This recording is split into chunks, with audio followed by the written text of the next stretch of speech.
નમસ્કાર દર્શક મિત્રો, આપ નિહાળી રહ્યા છો સાઈ ગ્રુપ મીડિયા હાઉસ દ્વારા સંચાલિત નવસારી લાઈવ અને ઝટપટ ન્યૂઝ. સ્થાનિક સ્વરાજ્યની ચૂંટણી અને એની અંદર નવસારી મહાનગરપાલિકાની ચૂંટણી પણ આવી ચૂકી છે, જેનું મતદાન આગામી 26 તારીખે થવા જઈ રહ્યું છે. 11મી તારીખે તમામ પાર્ટીઓએ પોતાના ફોર્મો ભરી દીધા અને જેની અંદર કોંગ્રેસ પાર્ટીમાંથી 2 ઉમેદવારો ફોર્મો ન ભરી શક્યા, જેના કારણે લઈ અને ભારતીય જનતા પાર્ટીના 2 ઉમેદવારો બિનહરીફ ચૂંટાઈ આવ્યા. તો તેની સામે આજે કોંગ્રેસ પાર્ટી દ્વારા વોર્ડ નંબર 5ની અંદર સંગીતાબેન નામના ઉમેદવારની સામે એક અરજી કરવામાં આવી છે. કારણ કે સંગીતાબેને એક ફોજદારી કેસની અંદર એમનું નામ આવ્યું છે અને જેની એફિડેવિટમાં એમણે કોઈ ઉલ્લેખ કર્યો નથી, એટલે એમનું ફોર્મ રદ કરવામાં આવે. જે સંદર્ભે આજરોજ વોર્ડ નંબર 5ના કોંગ્રેસી કાર્યકર્તાઓ તેમજ ઉમેદવારો અને સાથે જ કોંગ્રેસના અગ્રણી નેતાઓ જે ખરા ચૂંટણી અધિકારીને પોતાની રજૂઆતો કરી હતી અને ત્યારબાદ મીડિયાને સંબોધતા રાજન જોશી શું જણાવી રહ્યા છે, ચાલો આપણે સાંભળીએ. ફોર્મ 23ની અંદર કલમ 6 માં ચૂંટણી પંચ પોતે પૂછે છે કે દોષ મુક્ત થયા હોય તે કેસની વિગત આપો. ભાજપના ઉમેદવારે એ ફોર્મની અંદર એ માહિતી ન આપી.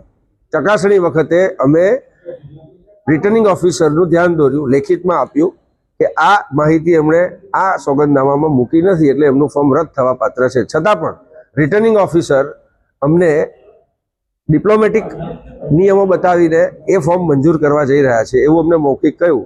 અમે એમને સુપ્રીમ કોર્ટનું જજમેન્ટ જે છે તે પણ એમને જાણ કરી છે. હવે આગળ જોઈએ શું થાય છે.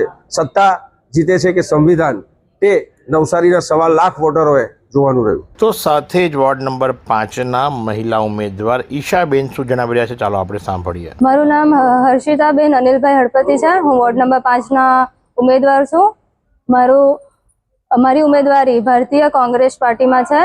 મારા જે હરીફ છે જેમનું નામ સંગીતાબેન હસમુખભાઈ રાઠોડ છે, જેમના પર સેશન કેસ થયેલો હતો અને જેની નોંધ એમણે એફિડેવિટમાં કરી નથી, તે બદલ એમની જે ફોર્મ છે તે રદ થાય એવી અમે અરજી આપી છે. તો જે પ્રમાણે આપે સાંભળ્યું એ મુજબ જ્યારે કોઈ પણ પાર્ટીમાંથી આપ સ્થાનિક સ્વરાજ્યની ચૂંટણીમાં કે અન્ય કોઈ પણ ચૂંટણી અંદર ઉમેદવાર તરીકે પોતાનું નામ નોંધાવવા માંગતા હો, ફોર્મ ભરવા માંગતા હો, તો એની અંદર ઘણા નિયમો હોય છે, જેની અંદર ફોજદારી કેસ થયો છે કે નહીં, નિકાલ થયો છે કે નહીં, તેની સંપૂર્ણ વિગતો એફિડેવિટની સાથે આપવાની હોય છે. જેની અંદર કોંગ્રેસ પાર્ટી દ્વારા વિરોધ ઉઠાવવામાં આવ્યો છે કે વોર્ડ નંબર 5ના સંગીતાબેન નામના મહિલા ઉમેદવાર ભારતીય જનતા પાર્ટીમાંથી પોતાનું ફોર્મ ભર્યું છે અને એફિડેવિટની અંદર એમના ઉપર જે ફોજદારી ગુનો નોંધાયો છે એની કોઈ પણ વિગતો આપી નથી, જે સંદર્ભે લઈ એમનું ફોર્મ રદ બાતલ કરવામાં આવે, જેની રજૂઆત કરવામાં આવી છે.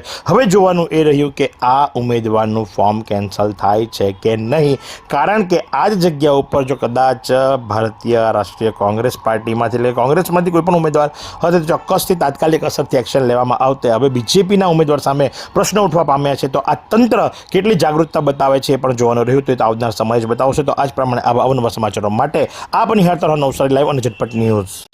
શું તમે શરીરના સાંધાના દુખાવાથી પીડાઈ રહ્યા છો કે પછી તમે કોઈ સ્પોર્ટ્સ ઇન્જરીથી પીડાઈ રહ્યા છો? લકવાની બીમારી બાદની પીડા સહન કરી રહ્યા છો?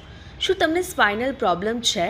તો આ તમામ દુખાવાને હવે બાય બાય કરી દો, કારણ કે માસ્ટર ડિગ્રી ધરાવતા ખૂબ જ અનુભવી ફિઝિયોથેરાપિસ્ટ ડૉક્ટર અમિત પટેલ પાસે તમે આ તમામ સમસ્યાઓનું સચોટ નિદાન કરાવી ફરીથી નોર્મલ જિંદગી જીવી શકો છો.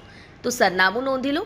Comprehensive care centre, DD street, library પાસે, અનુરાગ સારીઝની લાઇનમાં, નવસારી.